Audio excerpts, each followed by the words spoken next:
दोस्तों नमस्कार, मैं राम सूरत यादव। इलेक्टोरल बॉन्ड से कई गुना बड़ा जो है घोटाला क्या पीएम केयर फंड है। जिस तरीके से पीएम केयर फंड को कोरोना काल में बनाया गया, उससे क्या लगता है कि यह एक बहुत बड़ा घोटाला प्रधानमंत्री मोदी के द्वारा जन्म दिया गया। जब हमारे देश में पहले से ही प्रधानमंत्री राहत कोष बना हुआ है, तो पीएम केयर फंड बनाने का क्या कारण है? क्या इसके पीछे भी एक बहुत बड़ी सोची समझी साजिश है? जिस तरीके से पीएम केयर फंड को प्राइवेट फंड बताया जा रहा है और एक तरीके से बीजेपी इसके लिए जो है किसी भी तरीके से सार्वजनिक जो है करने के लिए तैयार नहीं हुई, और बीजेपी का कहना है कि पीएम केयर फंड एक जो है प्राइवेट प्रधानमंत्री मोदी का फंड है, ये किसी भी तरीके से सरकारी फंड नहीं है। तो आज हम इसी पर खुलासा करेंगे कि क्या इलेक्टोरल बॉन्ड से भी कई 100 गुना जो है पीएम केयर फंड का एक महा घोटाला भी अगर पूरे देश के सामने आ जाएगा, तो उसको लेकर के बीजेपी क्या एकदम जो है बैकफुट पर पहुंच जाएगी,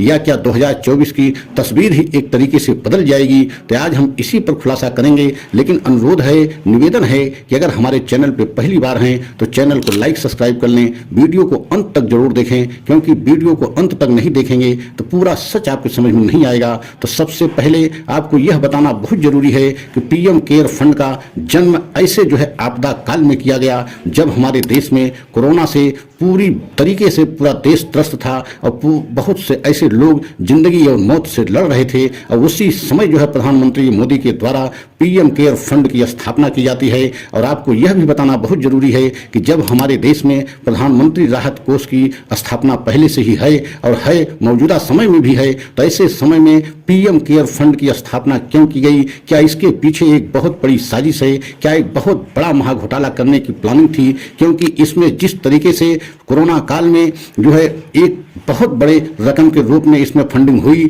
और यहाँ तक कि कहा तो यहाँ तक जा रहा है कि इसमें विदेशी जो है बहुत कंपनियां भी फंडिंग की हैं, और हमारे देश की भी बहुत सरकारी कंपनियां भी फंडिंग की हैं, और बहुत सारा धन, मतलब इलेक्टोरल बॉन्ड जो एक बहुत बड़ा घोटाला देश के सामने सुप्रीम कोर्ट के कड़ा रुख के बाद आया, उससे कई जो है गुना ये बहुत बड़ा पीएम केयर फंड का घोटाला हो सकता है अगर पूरे देश के सामने आ जाए। क्योंकि पीएम केयर फंड में जो भी धन गया, जो भी पैसा उसमें फंडिंग हुई, उसको किसी और पार्टी को नहीं, केवल प्रधानमंत्री मोदी उसके मालिक हैं और बीजेपी मालिक है। तो आप समझ सकते हैं कि अगर पीएम केयर फंड का काला सच पूरे देश के सामने आ जाए तो इससे बड़ा जो है इस काम कोई हो नहीं सकता है। मतलब सबसे बड़ी एक प्लानिंग पीएम केयर फंड के द्वारा प्रधानमंत्री द्वारा की गई, और इसमें इतना बेतहासा जो है बड़ी बड़ी कंपनियां भी फंडिंग की हैं, लेकिन अब चूंकि सार्वजनिक नहीं किया जा सकता, जिस तरीके से इलेक्टोरल बॉन्ड को लेकर के छिपाया जा रहा था। लेकिन सुप्रीम कोर्ट को पूरा देश सलाम कर रहा है कि सुप्रीम कोर्ट के कड़ा रुख अख्तियार करने से इलेक्टोरल बॉन्ड का सच तो पूरे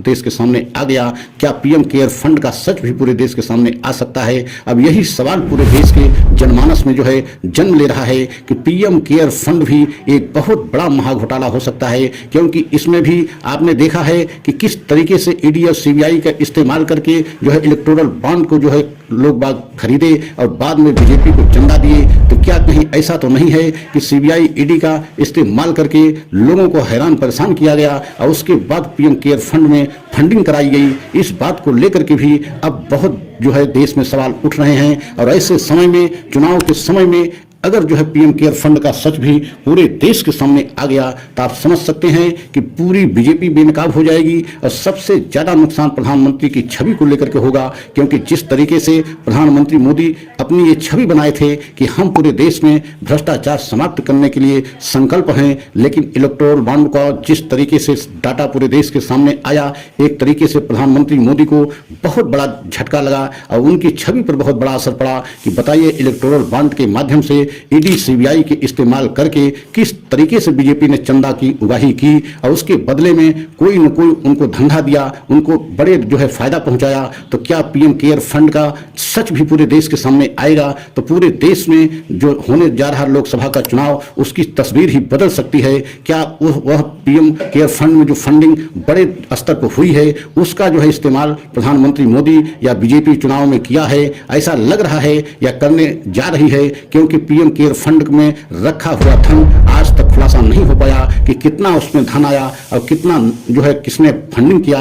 तो आप समझ सकते हैं कि पीएम केयर फंड एक बहुत बड़ा घोटाला हो सकता है। मतलब चुनावी चंदा स्कीम से भी बहुत बड़ा जो है ये महाघोटाला जो है सामने आ सकता है। लेकिन सवाल यही है कि अगर यह भी सच, अगर सुप्रीम कोर्ट का रुख अख्तियार किया और जो है बीजेपी को झटका दिया तो तभी देश के सामने आ सकता है, वरना जो है ये देश के सामने सच कैसे आएगा। और आपने देखा भी है कि चुनावी चंदा स्कीम को लेकर के भी सरकार कतई नहीं चाह रही थी कि यह डाटा पूरे देश के सामने आए, लेकिन chief justice of India DY Chandrachud के कड़ा रुख के कारण जो है पूरे देश के सामने चुनावी चंदा डाटा जो है सामने आ गया और उसमें बीजेपी को बहुत झटका लगा। बीजेपी एक तरीके से बैकफुट पे चली गई और बीजेपी नहीं, प्रधानमंत्री मोदी की छवि पर बहुत असर पड़ा है। आने वाले समय में पीएम केयर फंड को लेकर के भी अब पूरे देश के जनमानस में सवाल उठ रहा है कि पीएम केयर फंड का सच भी पूरे देश के सामने आना चाहिए। तो ऐसे में अगर पीएम केयर फंड का सच भी, काला सच पूरे देश के सामने आ गया तो बीजेपी के एक तरीके से एकदम बैकफुट पे चली जाएगी और प्रधानमंत्री मोदी के ऊपर बहुत ज्यादा असर पड़ेगा। अगर हमारा ये वीडियो अच्छा लगा हो